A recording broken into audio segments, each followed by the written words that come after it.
The Holy Bible, New King James Version, 1 Corinthians 9. Am I not an apostle? Am I not free? Have I not seen Jesus Christ our Lord? Are you not my work in the Lord?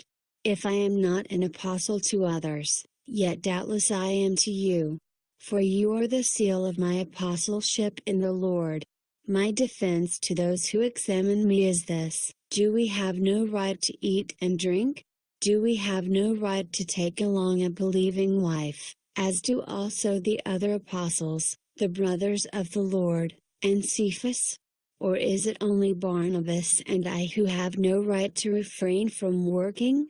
Whoever goes to war at his own expense, who plants a vineyard and does not eat of its fruit, or who tends a flock and does not drink of the milk of the flock. Do I say these things as a mere man? Or does not the law say the same also?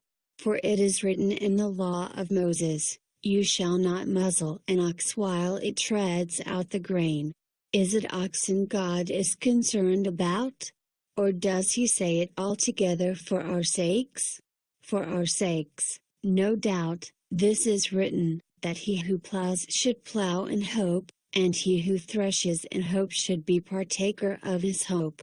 If we have sown spiritual things for you, is it a great thing if we reap your material things? If others are partakers of this right over you, are we not even more? Nevertheless, we have not used this right, but endure all things lest we hinder the gospel of Christ. Do you not know that those who minister the holy things eat of the things of the temple, and those who serve at the altar partake of the offerings of the altar? Even so the Lord has commanded that those who preach the gospel should live from the gospel. But I have used none of these things, nor have I written these things that it should be done so to me, for it would be better for me to die than that anyone should make my boasting void. For if I preach the gospel, I have nothing to boast of, for necessity is laid upon me. Yes, woe is me if I do not preach the gospel. For if I do this willingly, I have a reward, but if against my will, I have been entrusted with a stewardship. What is my reward then? That when I preach the gospel, I may present the gospel of Christ without charge, that I may not abuse my authority in the gospel.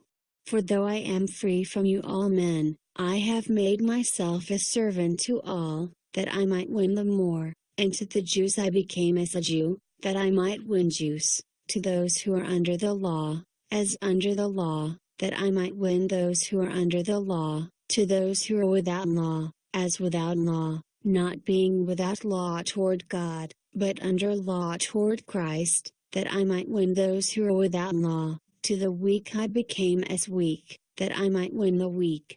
I have become all things to all men, that I might by all means save some. Now this I do for the gospel's sake, that I may be partaker of it with you. Do you not know that those who run in a race all run, but one receives the prize? Run in such a way that you may obtain it. And everyone who competes for the prize is temperate in all things. Now they do it to obtain a perishable crown, but we for an imperishable crown. Therefore I run thus, not with uncertainty. Thus I fight, not as one who beats the air, but I discipline my body and bring it into subjection, lest, when I have preached to others, I myself should become disqualified.